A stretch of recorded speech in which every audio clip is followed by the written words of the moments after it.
Hey guys, welcome to OCD Real Talk. We have a first time visitor to OCD Real Talk. We have Jared, and Jared and I have now known each other for 2 years, one and a half, something like Yeah, two. I think two. Yeah. yeah, something like that. I mean, time flies. I mean, it doesn't seem it's been that long. And Jared and I have been working together for that long. So, I mean, obviously, I know his journey all too well. At this point, he also knows me a little all too well as well. But yeah, Jared, I think like before we get into a bit more of the details and stuff like that, I think it would be good to start with just an overall rough summary of what your initial years of OCD were like and like what were you going through at the time? Yeah. So the initial years were a roller coaster, and I had no idea that I had OCD. And so I started to really experience some anxiety probably back in 2015, 2013, and it kind of just like spiked and then kind of went away, and it kind of lay dormant for a while, but I had a ton of what I now know were just avoidance behaviors, And especially you around and you didn't have any like anxiety spikes or anything like ever before that? I did for sure, but I guess it was never as long of a duration. Like Okay. I definitely had anxiety, but and I definitely, there were things now looking back on my childhood that were kind of more typical OCD around like rituals and things like that I had as a child. But it Hmm. wasn't until I really started dating that a lot of these anxieties really started to flare up. So it was really, I started therapy in 2019, kind of with talk therapy, and just was having anxiety, felt like a roller coaster, and I did that for a couple of years, from And 2019 and what probably was to, your initial understanding as to like why were you feeling that anxious? yeah, I guess I just always thought it was kind of external factors. I Right. was like, oh, a relationship ended. Oh, uh, there's this going on with family or friends. Oh, like my job is stressful, and so I just always was looking at external things and not really examining my beliefs. And then there was just a lot of avoidance as well. I mean, I would kind of have a lot of anxiety getting out of a relationship or getting into one, and then I would just not date for a year, like or 2 years. And Right. so I was able to keep anxiety aside because Hmm. I was avoiding these massive triggers. And at the time, did you also have like when you were kind of like going in and out of relationships or trying to date, like, when there's a point when things start to be like, oh, we're becoming a bit official now, it's not just like casually seeing each other. Like, was it, would you have like a problem with like a step towards commitment as well? I think some people would say I still have that problem, so I don't know Okay. if yeah, Okay. if I've overcome that hurdle. It's weird. Like when I was actually like younger, like in my younger teens, like I'm in my Hmm. mid 30s now, I was in a couple relationships that were more long term, like 2 years. And then as I kind of got older, my relationships have tended to last less amount of time. And so it is something that a goal for myself, something I want to commit to is commitment and really writing it out. But um, yeah, it depends on who you ask out Okay. there. Yeah, yeah. No, I mean, I think that it's also just one of those things as well that I always say this to people like with relationship OCD, especially like, of course, you absolutely 100% can and should, I think, work on your beliefs and your perspectives about relationships and commitment um, outside of a relationship as well, even when you're single. But at the same time, it's only when you are finally in a relationship is when you can start implementing it, right? Because when it comes to the actual application, it feels very different. So it Mhm. takes time to do that. And I think with you as well, because I mean, you've you've become a bit more comfortable with that, but I think once you are able to like have like a proper like dating spree with like one person, I think that's when you'll probably be, applying that more. Hmm.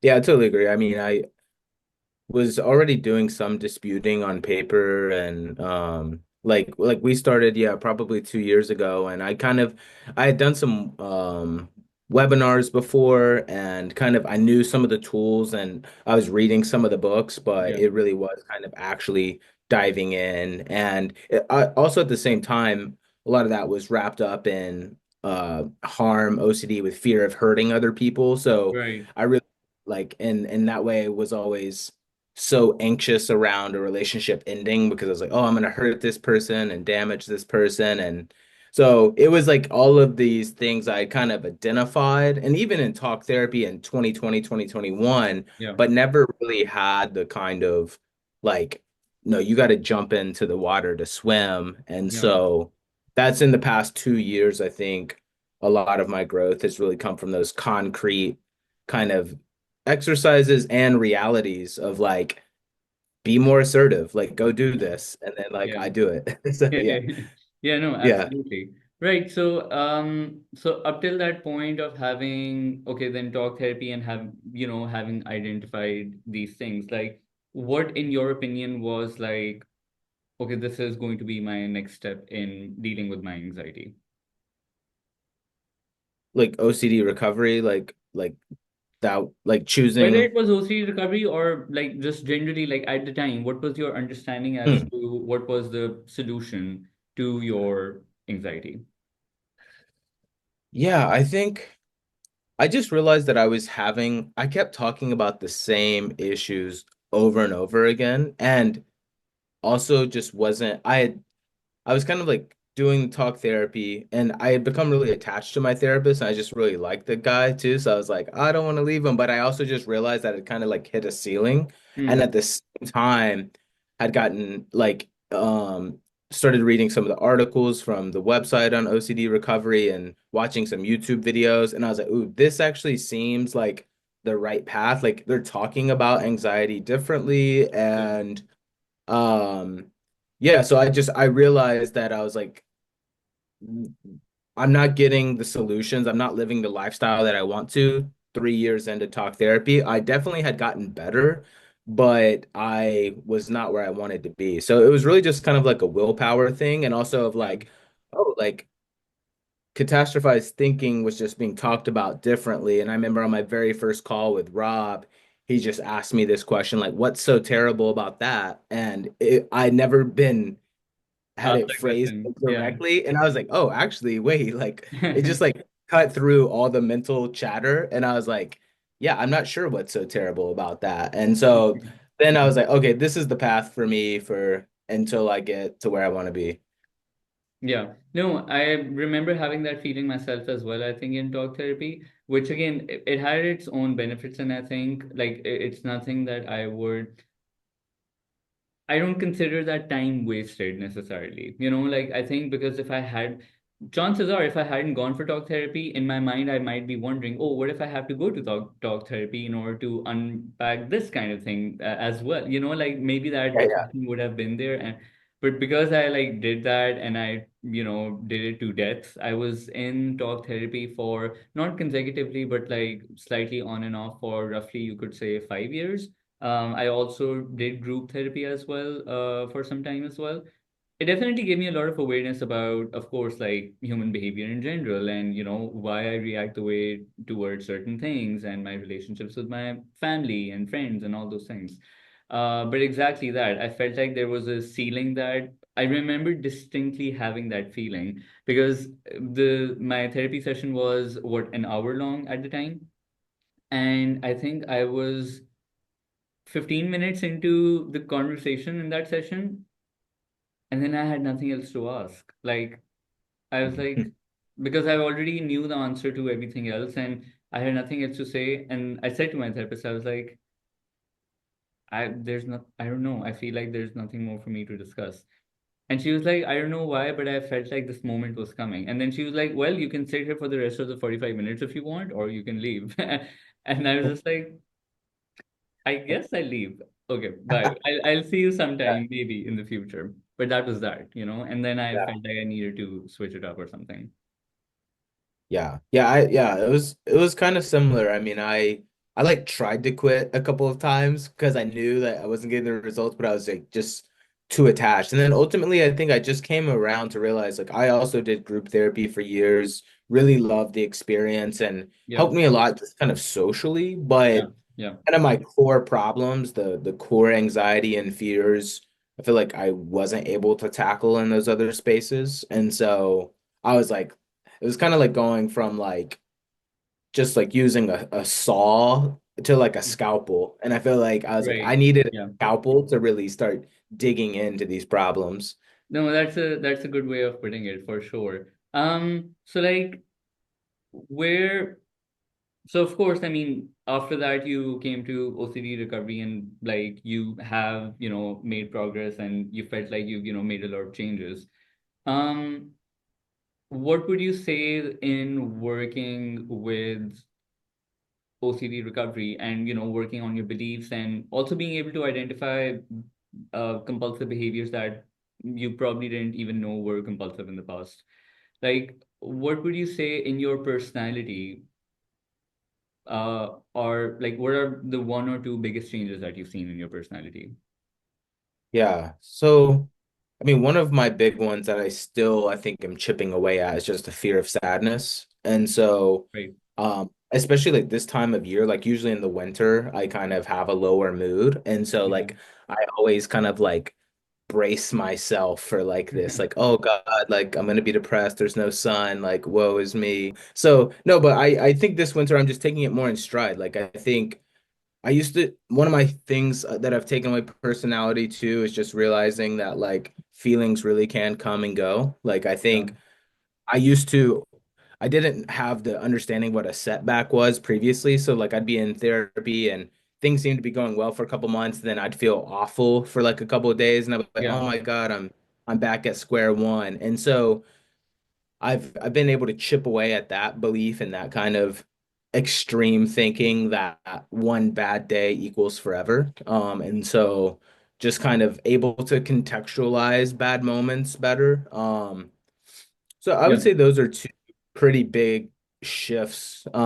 That was a big one for me as well. I think like one of my main things, just since I was younger in general, was I was a very, in some ways I still am, but it's kind of like slightly changed because I've become a bit more balanced about it. But I was a very like wear your heart on your sleeve kind of person, and especially as a guy, I think like because there were a lot of guys around me who weren't that way, so I think for me there was even more, you could say, like pride in the fact that hey, like I am in touch with my emotions, or like I'm expressive about my emotions and all that kind of stuff, and I thoroughly enjoyed that as a part of mhm, me. But I think that obviously when you, and it gave me a lot of benefits as well. It's not that it was like a completely disadvantageous kind of like personality trait to have, but I think when the same thing is being done across years for a very long time, it can then have a lot of, um, you could say, disadvantages then, and there can be a lot of like consequences for it as well. And for me, it was definitely then having my feelings as the main radar for like mhm, operating with everything. Oh, I don't want to do this. Oh, because I don't feel like it. I don't want to do that because I don't feel like it. Like that became such a central force of my life, to the point where I think even when I wasn't consciously making decisions based on my feelings, my brain at that point had become so trained to just operate based off of how I was feeling and my moods and everything. So I think like taking the focus off of that and taking a step back, in fact, away from feelings and emotions, like it takes a lot of work.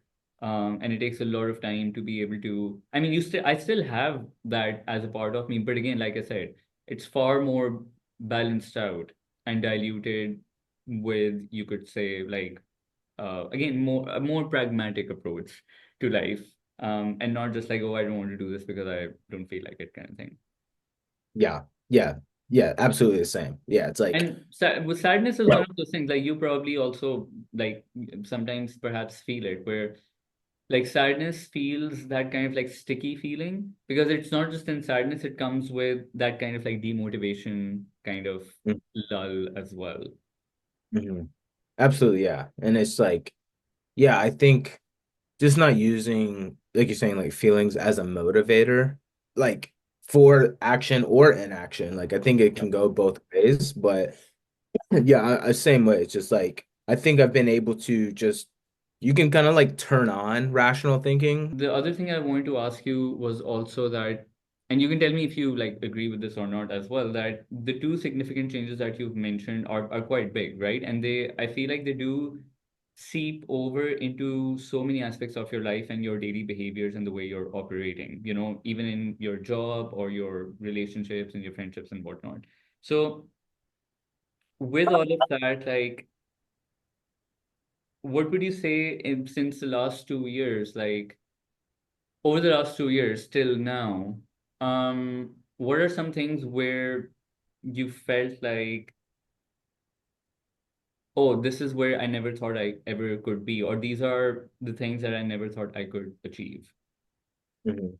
Yeah, so I mean, one is I quit a career that I had been doing for Yeah. 10 and a half years. Okay, Okay, so guys, we switched up the scenery, not just for, creative purposes, but but just because we were having some internet issues. But yeah, so go ahead. You were talking about some of the two biggest changes that you have seen across this time. So you quit a career that was 10 years long. yeah, quit a career which I'd been kind of struggling with for the past couple of years, but I think was just afraid of the unknown, like Yeah. OCD 101, just scared of uncertainty. And so And I you kind have of like had, a fear of making the wrong decision anyway. So I mean, I think that oh, comes into absolutely. Yeah. play.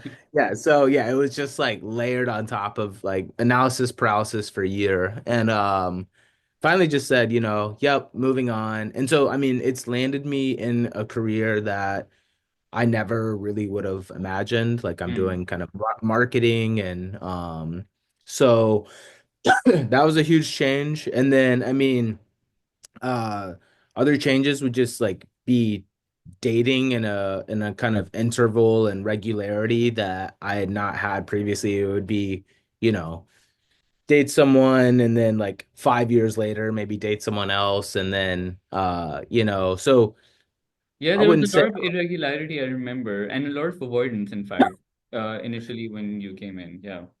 a ton of avoidance. And so I think just like not avoiding it. I wouldn't say I'm not in a relationship right now. Like I haven't been actually in some time, but I have gone on dates. I've talked with people. I've had some prolonged connections, but um it just isn't so black and white or rigid as what Yeah, I yeah. was for you, where it was like, oh, I must feel this certain feeling before I start dating again. I still am kind of chipping away at some feelings of inadequacy or confidence. Like I'm still trying to build some assertive Yeah. behavior and chip away, but I'm like so far ahead of where I was when I started. No, of course. And again, like with the specific things, in fact, that you've mentioned, these are things that 100% come with experience, right? Like building confidence is something that really happens as a result of going through situations that build that, because I think, and this is like a big misconception that a lot of OCD sufferers have, and this goes for even motivation as well, is that people are thinking that they can somehow instill confidence in themselves through just perhaps sitting on a couch and thinking about it in a different way, right? And then you'll feel confident and then you go out and do it. But like confidence is actually something that you can break down all the beliefs you can, and you can watch like tons of motivational talks and documentaries and read the science about it, whatever, and you can do that for like 10 years, but it will still not build confidence until you actually start doing those things and putting yourself in those positions. So yeah, I think, and this is part of the reason why as well the recovery journey can take time, because obviously you cannot force a date, right? You can't be like, hey, sit on a table with me and have dinner with me. Of course, like we're not going in that territory. But it's something that, and dating is just one of those things that I think everyone is struggling with these days in general, because just the way that people operate in the dating world is just very different. Um, but yeah, no, I think that's part of the time taking, aspect of relationship OCD and building confidence and all those things. Hmm. Yeah. Yeah, I think the behavior piece was totally new to me in my kind of like therapy journey. So like I had done the conceptualizing and the readings and intellectualizing, but the emphasis on that, like beliefs won't really change until the behaviors match it. Like that principle was new to me and like one that took me a while. Like 6 months to a year to really kind of start getting into a stride because I tried to intellectualize it every time and just be like, oh, but what about this? And then I was like, oh, wait, actually, like I have to put myself in these situations that I'm afraid of to actually get better. And so it took me a while but I do feel like I have put myself in positions and had conversations with employers, with romantic partners that I would have shied away from Yeah. for years until the past couple. Nice. Yeah, no. So I have a question, and like I'm interested to know if there's an answer over here. But like a lot of the time, basically the advice that we have to give people is advice that they don't like, right? Um, because obviously they don't want to do it. So was there a piece of advice or homework that you were given that you may not have said it, but in your mind you were thinking like, I don't like this. Like, why am I being given this? I would say, yeah, totally. I mean, so yes, I can think of two in particular, but one I would say one was just kind of like even a challenging, like what you just said about fear of making a mistake. I remember on one of our calls, like you just kind of caught us like okay, like maybe you made a mistake, like accept it, like get over it. Like it was tough love. And it was really you were absolutely right. But I just remember in the time being like, ouch, like this isn't what I need to hear. Yeah. But also Yeah. at the same like in hindsight, it's exactly what I needed to hear because I was Yeah. so I afraid of kind of having made a mistake. So yeah, absolutely. And then I mean, yeah, I think just like in terms of just different exposures around relationships, yeah, just kind of I think when I first started was like always kind of looking for that just right feeling and Yeah. just kind of just not letting things happen naturally. Like, I'm a very calculated person in a lot of my personal life and career, and I think that was really holding me back in terms of trying to calculate like how am I feeling? How are they feeling? Are our feelings aligned? And then like waiting for some sort of like mental symmetry to Yeah. appear to be like go now. And it's just like I don't think about it in the same detail as what I did for sure. Yeah, I think for me the hardest part for me, and it's the opposite, because usually people find the belief work really hard. For some reason, belief work was honestly pretty easy for me. Like I genuinely didn't struggle with it. What I really struggled with was the behavior side of things. Like I just like hated the like physical homework of what I needed to do, like cutting reassurance or cutting my avoidance behaviors, and with contamination, with like not like touching things with like a tissue paper or something like that. It just like freaked me out, and I just really hated that part. But yeah, no, I hear you. I hear you. Yeah, yeah. There was one. I can't remember if you gave it to me or like how when it happened, but it was pretty early in my journey. But it was a shame attacking exercise, and I remember I have this like trucker hat, which is like it has like surfboards and like it's tough. I mean, Nick may love it, but it's tough for me. And I I then went with all coins to a coffee shop and I wore this hat and then I I paid. definitely didn't give that to you. Okay, so and I did it and Yeah. like I paid with all coins and then I didn't say thank you and I remember it just being like it was kind of like an overload like I stacked these three things on Yeah, top of each yeah. other and I remember just like drinking my coffee like it was the most unpleasant coffee I had ever had. I was just like I hate coffee, but it really helped me like Yeah. not appearing to be a fool, so to speak, like was Yeah, another thing. Like I think I can tend to be a little like aloof and just kind of like go with the flow. And so kind of being deliberately like uncool or yeah, yeah, like that are really helpful, I think. yeah.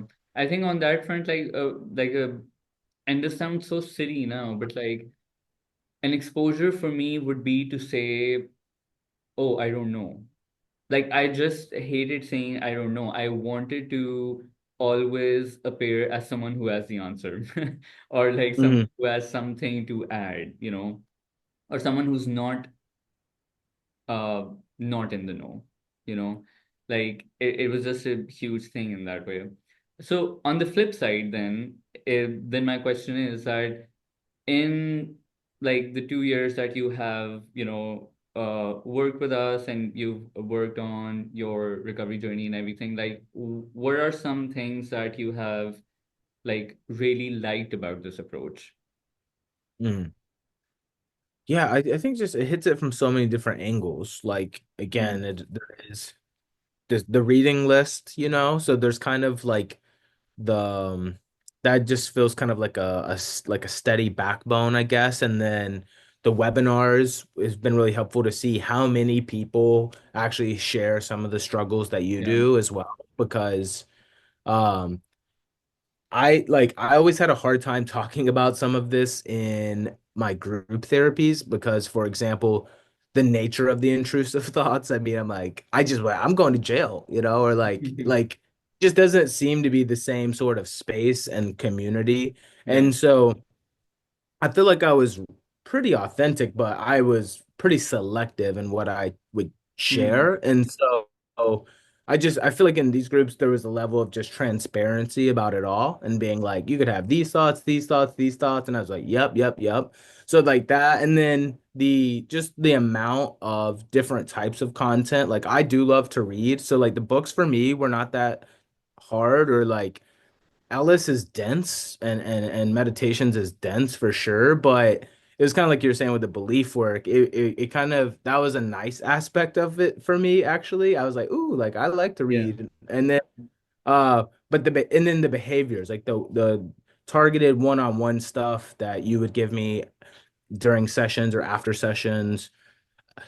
I did a ton of disputing. I mean, I feel like I probably disputed for like a year or yeah. two on You've paper. done a And lot. Yeah, so yeah. You've done a lot. I did a lot, and that was super helpful. Like I would send you some of the homework like that I had disputed, and so just multifaceted approach, kind of getting behaviors, beliefs, exposures. Just there wasn't one thing. Like it Yeah, was some therapies that I've gone to is like very focused on this one modality, and it's like right. Yeah.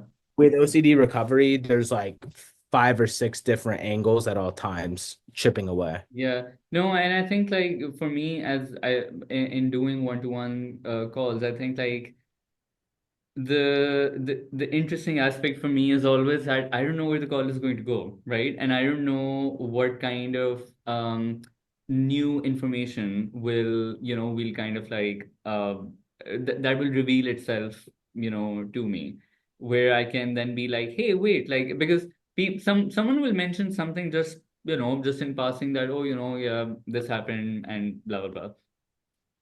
And I'm like, hold on, no, we're not going forward. Like, wait, like I need to look at this because it clearly seems like something is off about that. Mm, So, because then it's about like, you and I, when we've talked about even when you were quitting teaching, and thinking about like going into another career, like your main fears at the time were like relationship OCD, and all that kind of stuff. But like giving that life structural like aspect of it as well in terms of making like a big life change has been like, I think, in my opinion, I think it's been a monumental like big shift in your life, in terms of mm, like where it took you and the different opportunities you've been able to explore as a result of having a different job now.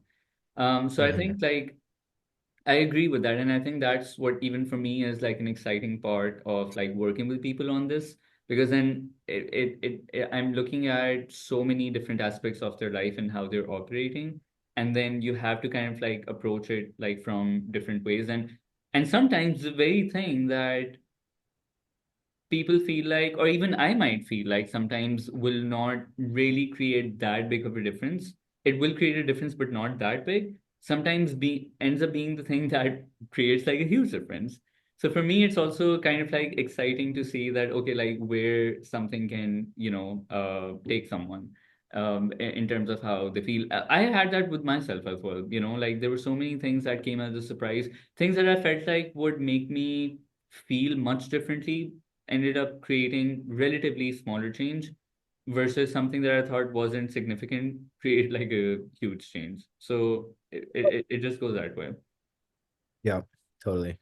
What has been like, I think what I want to kind of like, the couple of questions I want to end with as well is that what has been the most unexpected part of the journey for you so far? Mm.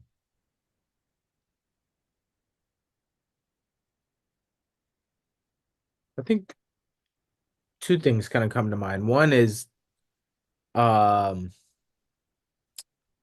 like there's still like tough times. There's still like bad days and stretches where it's not like all of a sudden life is just easy and glowy. And I think, that's communicated, but I also think feeling it. And again, it's kind of just the ability to kind of contextualize those bad moments and like just zoom out and say like, okay, like, yeah, this has sucked, but it's not my whole life is being defined by this particular season. So I think that, and then also at the same time, like taking my foot off of the gas and not always just trying to like be recovered. And like those two things are like related pretty closely, but Yeah. it's like, you know, feeling bad, not being like, okay, all of a sudden, like, let me reread all the books real quick so that I don't feel bad. Where it's like, actually, that would be avoiding feeling bad. So just like feeling shitty for a day and then being like the next day, but oh, I feel better. Or if I don't, still just like, those have been some like, the longer I've been in the journey, the more that's where I kind of feel like I am now. Right. I'm in the, And I remember some of those calls as well. I think towards the end, you asked me as well, like, "Hey, so what are my next steps, or what do I do now?" And there were yeah, times when I said, that's all. Like, I'm not giving you any specific steps at all. Just, yeah. sit with that. And I think the last thing that I want to ask you is that, of course, like, today is January the 1st, 2025, and of course, it's a new year and everything. So, like, in terms of and you can answer this however you want to, it doesn't have to pertain to like an OCD related answer, but it can be like, what are some things that you are looking forward to this year, and like where do you want to take yourself this year? Yeah. I guess I'll start with the kind of OCD lens of like there is still just some rational thinking that like I feels like it lays dormant. Like I really have to kind of dig for it sometimes. Like I think I still just want to become more kind of rational in terms of my own inner dialogue and inner Right. monologue. I think kind of zooming in a different direction. I'm looking forward to just traveling a lot as well. Um, one thing I think it was probably at the very beginning of my kind of OCD journey was like I took a solo trip kind of for the first time. Like I always hated the idea of traveling alone, like Mm, and just like I had a fear of being alone in a lot of ways, as right. well. And like now I've lived by myself for about a year and a half, and that was a big change too, going from um Oh, you roommates had to like a flatmate or something before? yeah, Yeah. yeah. I had always had, yeah, different housemates, and so this was a big leap for me not to. Hmm. And yeah, so just like traveling and I do some work in the film world, and so I'm excited about travels related to film. I might have a chance to go to Japan this year for a movie.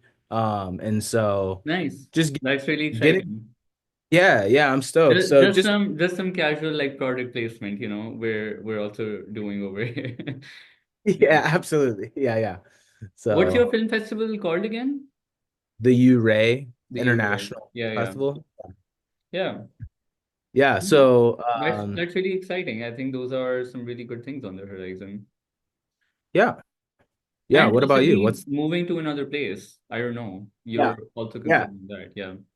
yeah, no, absolutely, yeah. So yeah, potential cross country move would be huge too. So something uh we'll see. Still chewing on it, still Okay. letting Yeah. it go. But yeah, yeah. What's your 2025 vision?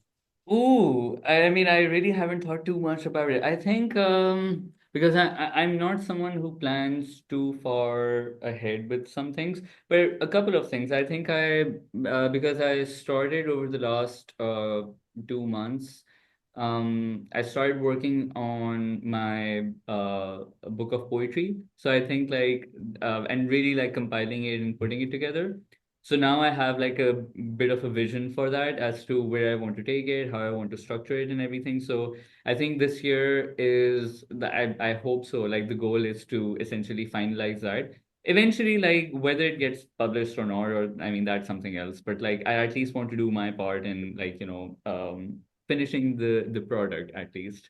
And Yeah. then I think I want to work a bit more on my health. I think being now well, almost a 31-year-old. My birthday is next month. So I think I really want to just focus on my health in the sense of I don't want to be 50 years old being like, oh, my back hurts and I wish I would have done something, about this before kind of thing. So I think that's something I'm really trying to incorporate into my life. And yeah, I think also having a relationship. I think that's something that, well, it's not like, oh, by the end of this year, I want to have a relationship, but I think I want to at least like, try and put a bit more effort into it because that's just kind of like, in day-to-day life, it kind of like goes on the side, but I want to try and like prioritize that a bit more. So yeah, that's what my year is. Let's see. Yeah. Cool. Maybe next January we can do this real talk again and be like, hey, so this is what we discussed last time. So where are we Yeah, at? yeah, yeah. Yeah, yeah. Use it as a reference point to our success, and then you can make a Yeah. depressing meme about it where Guys, we achieved yeah, nothing. exactly. Yeah. Life Resolutions for the dumpster. Yeah. Yeah, So life is not full of promise as we thought, Things yeah, are things are bad. But exactly. 2025 has like 2020 had a nice ring to it, I think, in that way. But then COVID hit. 2025 has a good, ring to it, but who knows uh, Yeah, yeah. what next pandemic is on the horizon or whatever, but Yeah. Oh gosh. Yeah. Yeah. but let's see. But anyway, no, Jared, always a pleasure talking to you. Thank you so much for taking out the time. And I guess, yeah, maybe we can do another one pretty soon. And maybe we can Yeah, do let's one with Nick or something as well. I think that would be fun. yeah, let's do it. That sounds fun. Okay. All right. Appreciate Jared, it, have man. a good year. Have a good rest of the day, and I'll see you soon. You too. Bye, Bye. Momin. Bye.